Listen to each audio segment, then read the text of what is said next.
महाराष्ट्र राज्याच्या उपमुख्यमंत्री सुनेत्रा पवार यांच्या हस्ते बारामती तालुक्यातील होळ येथे नूतन प्राथमिक आरोग्य केंद्राचे उद्घाटन करण्यात आले असून ग्रामीण भागातील आरोग्य व्यवस्था बळकट करण्याच्या दृष्टीने हे एक महत्त्वाचे पाऊल मानले जात आहे। यावेळी व्यासपीठावर राज्याचे आरोग्य मंत्री प्रकाश आंबेडकर, पुणे जिल्हा परिषदेचे मुख्य कार्यकारी अधिकारी गजानन पाटील आणि इतर मान्यवर उपस्थित होते।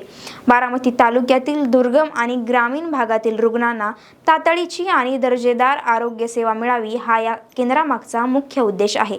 तसेच पुणे जिल्ह्यात अशा प्रकारची एकूण 45 आरोग्य केंद्रे उभारण्यात येत आहेत। त्यापैकीच एक असलेल्या होळ येथील या प्राथमिक आरोग्य केंद्रात आधुनिक वैद्यकीय उपकरणे आणि आवश्यक कर्मचारी वर्ग तैनात करण्यात येणार आहे।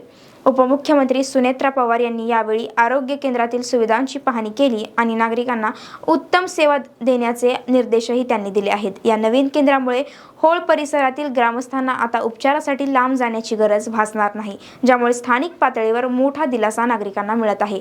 अशाच महत्त्वाच्या अपडेट्ससाठी पाहत रहा .com महाराष्ट्र आणि YouTube चॅनलला नक्की सबस्क्राईब करा।